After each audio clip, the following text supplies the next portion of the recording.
Dance has been my complete and total background. So went to college for dance, moved to Seattle for dance. I do have my roots a little bit more in the world of theater and cabaret, and so I bring some of that to the duet in addition to like a common language from dance with Jody. Ricky is a very lively dancer. She's very fleet. She always seems like she's gonna like skitter across the stage. Jody has made such incredible use of her length as a physical being. She has that kind of elegance that a lot of taller dancers have. This work is about who we are as people and who we are as artists. So tell me, who are Cherdonna and Lou? Well, I'm Cherdonna, and this is Lou. And hello.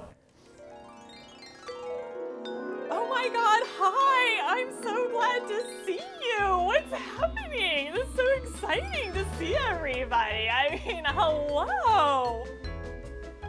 It's so fun! God, I just love it! This is so great! Hello! Hi! Yeah, hi, I see you back there. Can you tell me about your background as performers?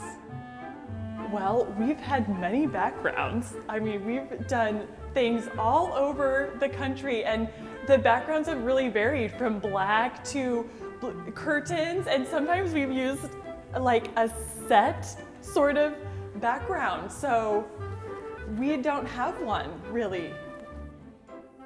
Who are Cherdonna and Lou? Well, I would say that they are two really interesting, wacky artists who have decided that they're going to push the boundaries of what people are going to see when they go into a theater. They are characters that have been created by these two dancers to exaggerate certain qualities about themselves or about the culture. They're mocking certain characters or certain genres from history. Cherdonna and Lou are personas that really come out of who Jody and Ricky are. We think of them as exaggerated versions of aspects of our personalities and our gender identities. When you look at Ricky and I, maybe you think we gender identify the same, just based on what we look like right now.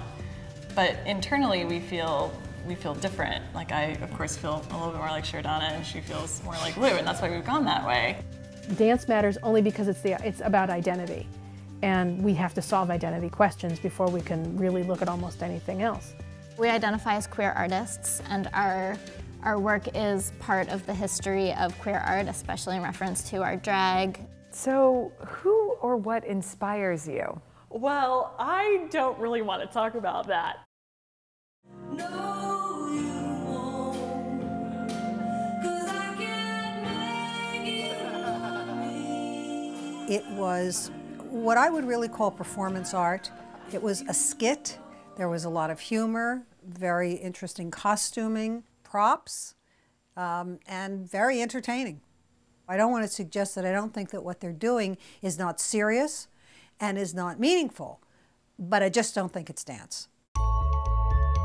It really is an odd kind of an edge with this work because it is funny. It comes from a burlesque tradition, and burlesque has a really codified kind of humor attached to it. It's classical in a way. Could you tell me a little bit about your background as artists?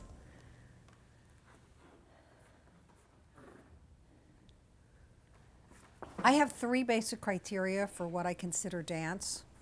First of all, the performers need to be dancers, trained as dancers, and that training and performance experience needs to be evident in whatever piece it is that they're performing.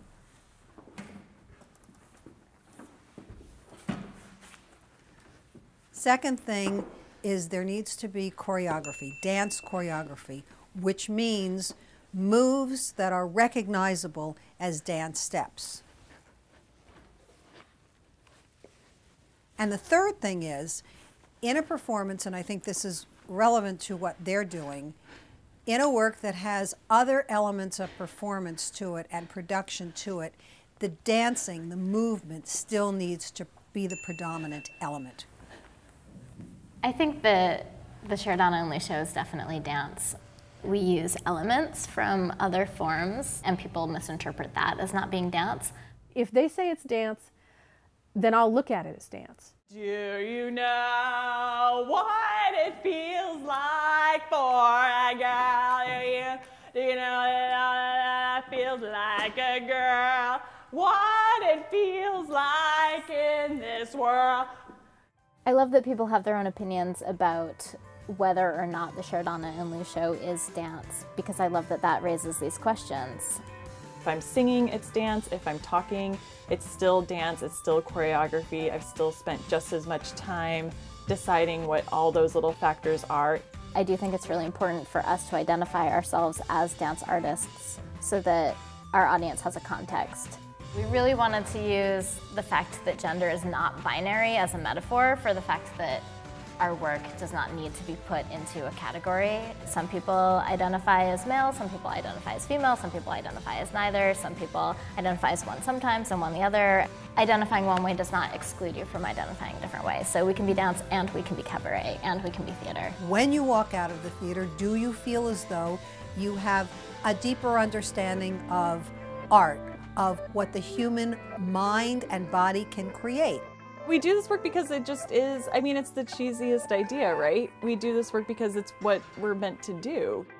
We're not actively trying to change our form or move it forward. We're really actively trying to do what's true to us.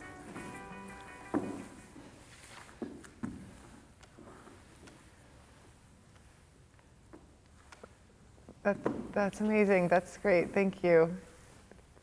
Thank you for that.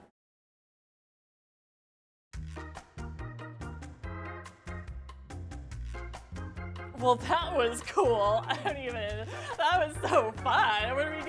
What's happening now? What are we gonna do?